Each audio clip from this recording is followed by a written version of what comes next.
vieux proverbe des Balkans dit « Il pousse plus de choses dans un jardin que nous en avons semé ». Nous sommes en Croatie, un pays de l'ex-Yougoslavie.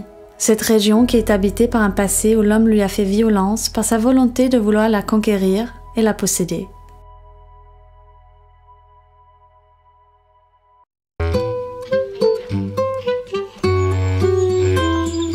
Zagreb est la capitale des Croates avec une population de majorité catholique.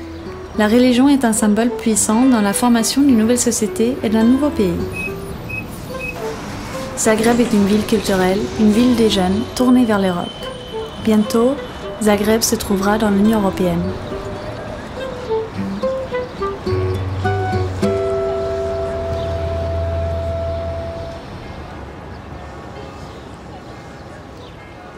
Hey, how you doing, everybody? My name is Philip. I'm also known as Fat Philly, and I want to welcome you to Zagreb, Croatia.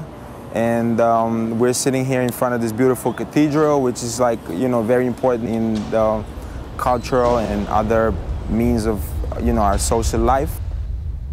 I always say when the Americans and other Europeans had most fun in the 90s, we had something different here, but we had fun too.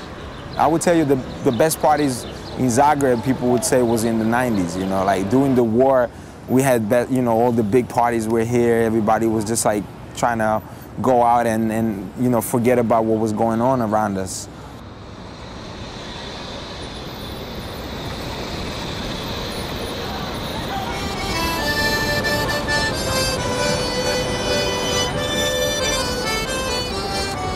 Hi, I'm Amelie. I'm a French student and I live in Zagreb.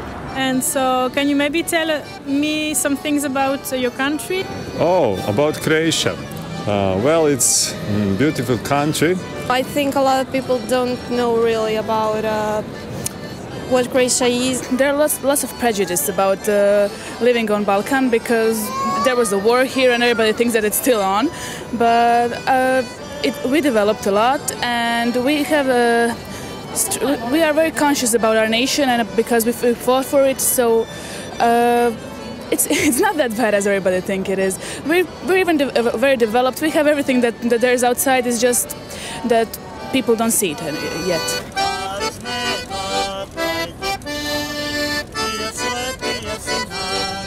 Although it is a small country, it is very nice. You can visit.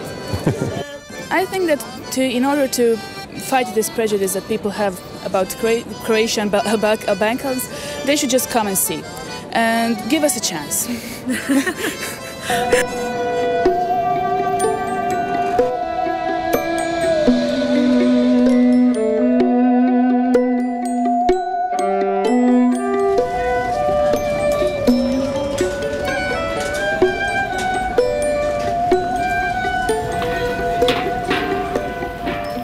In Croatia, there is still, in a part of the public, present this strong feeling that it is, in a way, impossible to commit a crime in a defensive war, and which is obviously not correct, but that's how the part of the public still feels. This society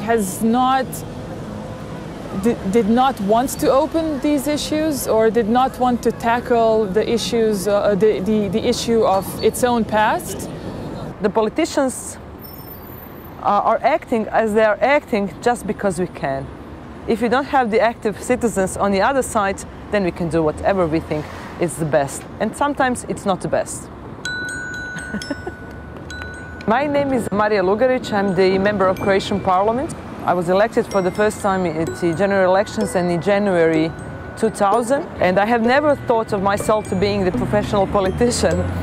I dreamt to be a teacher in schools to work with children, but still, I have enough time to have my dream come true. I work at a non-governmental organization that is called the Center for Peace Studies.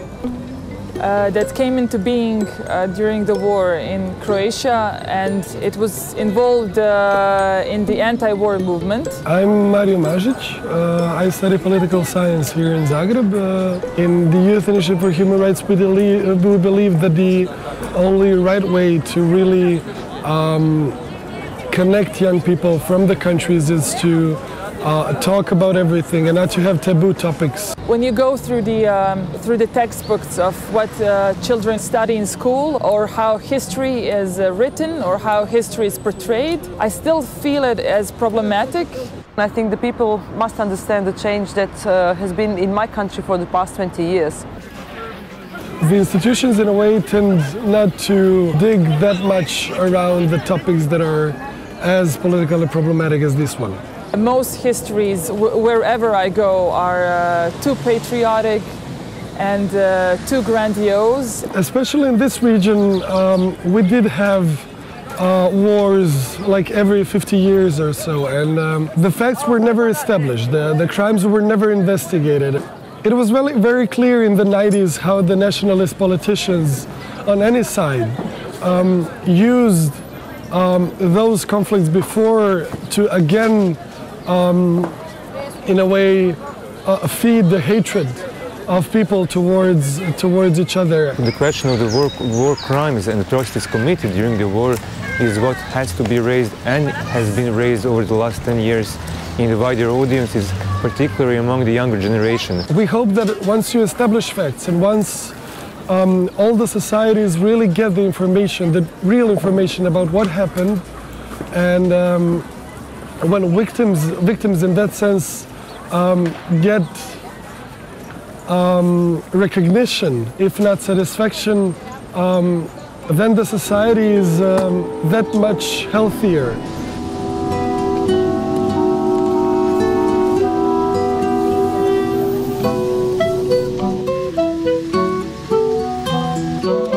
If you want to have a better world, real deep root solution is in spiritual understanding of our beings and all the world. In a lot of communities, people don't communicate and do not wish their kids to mingle with the children of the other ethnic group. Being always in the middle and on the crossroads, in the middle between south and the north, between east and the west, which is kind of good because it gives you a great privilege to have the best of all these words. But on the other hand, it's kind of the curse, you know, when you see our history is always fighting on this area because of it. My name is Viktor Koska, and currently I am a research assistant to the Faculty of Political Sciences at University of Zagreb. Ethnicity is always the emotional self-understanding of individual that he does belong to the wider cultural group or environment. Many people who are not from here think of Balkan as some wild, wild space with full of angry people. I couldn't argue that these identities, European identity or Balkan identities, are important at all to the younger Croatian generations. They're developing their own identity of being youth in Croatia. It isn't what it was like 10 or 20 years ago, so now it's very different. It's more modern, and we are going forward in many ways. So, but in some ways we're not.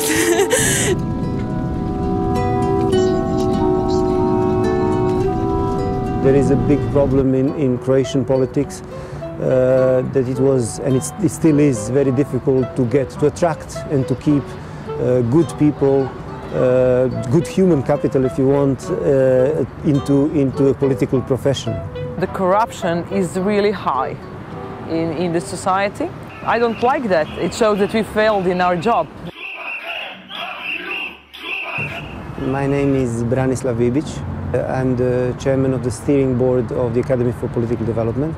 I joined the Academy for Political Development in third generation. I think it was 5-6 years ago. It's a networking platform, but it became also an important platform for discussing political issues in the country. I am protesting because I am one of many unemployed, young unemployed. I am 23 years old. I have no perspective, no future. The younger generation is not approaching the political authorities without questioning their decisions. People learn from their experience that they need to find some way to overbridge the rules. They were forced by the situation to think how to, find some sideways to do what in a normal state should be done with normal procedures. And changing that mindset, I think it's the biggest task at the moment. Why do you protest? Because I want this government to leave. They are competent, they are corrupted, and it's the basic demand of all people here together. There are people from different orientations and political views, but that's what unites us. I think it's important that the citizens also understand their responsibility and to show that they can express their voice. There are over 300,000 unemployed people in Croatia, which is a very high percentage. What is interesting in a way is that the protests gather different kinds of groups, so from extreme leftists to extreme right-wing groups who protest together on one common denominator, that they want this government to resign and they want early elections.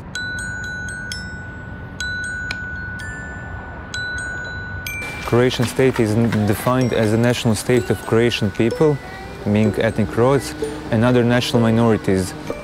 Minorities can exist only if you have a national majority. Croatian Catholic Church was politically very active in the nation-state formation. Croatia established special relationships with the Vatican during the 90s, and its role in shaping the public attitudes of what to be a Croat means and what is the interest of Croatian state in the 90s went hand in hand with the Catholic Church. Therefore, it's not surprising that the Croatian Democratic Union in the late 80s and the early 90s used Catholic Church as the primary source to get in touch with the wider audiences about the new idea of the Croatian statehood and independence from Yugoslavia. What I would like to emphasize is the importance of the educational system and the importance of what people who are being heard, so the politicians, the clergy, the church, say.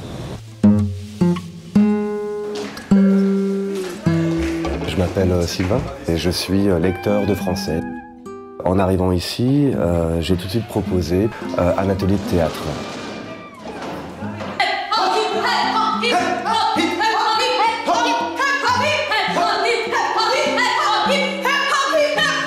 De là est née toute une aventure.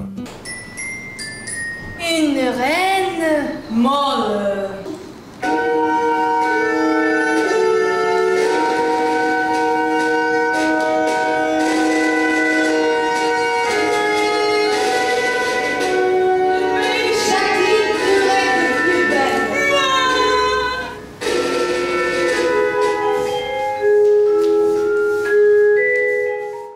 Don't let the TV fool you, about those times, It was crazy times, but it was all, I would say, it was all, like all the negative things was promoted heavily, and people didn't talk about the good things. On a passé tous les limites, toutes les barrières qui peut-être existaient à cause de la guerre.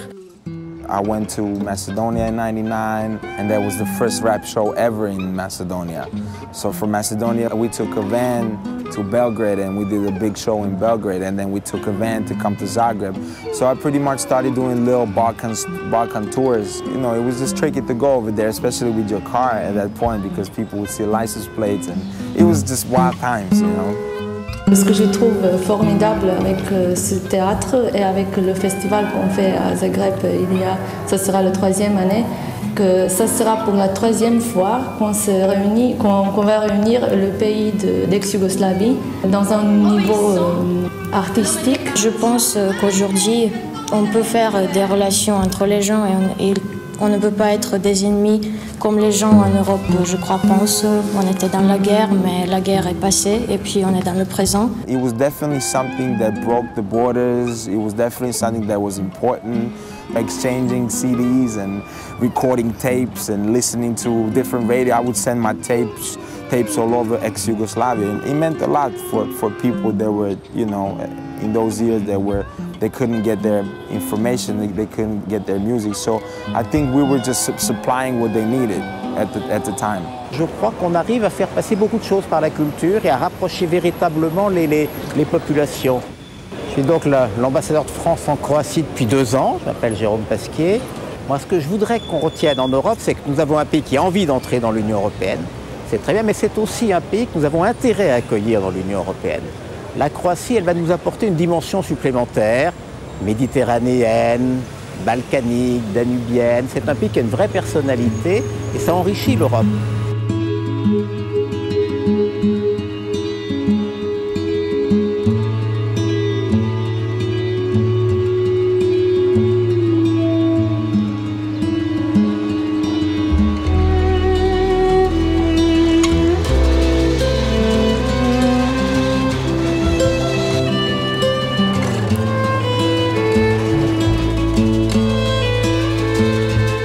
C'est souvent ce qui différencie l'un de l'autre qui nous détermine. Dans la création de la Croatie, il y a à peine 20 ans, la religion a justement été une des matières qui différenciait les Croates de leurs anciens compatriotes.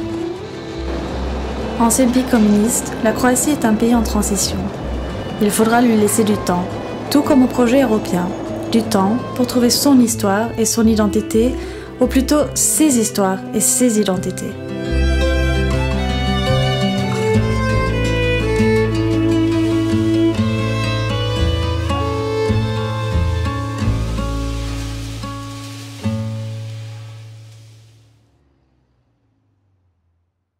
What does it mean to be in Europe? We are in Europe, but this is Europe. What to discover hot water? But this is Europe. It was always Europe, and I am staying now in Europe. Call this West Balkan if you like. This is totally artificial. I don't know who called this part of country West Balkan. For me, this is Europe. This is Europe. Thank you. Thank you. I don't know. Bilo gdje da krenem, o tebi sanjam, putevi me svi tebi vode. Čeka s nekom čežnjom na svjetla tvoja, Sarajevo ljubavi moja.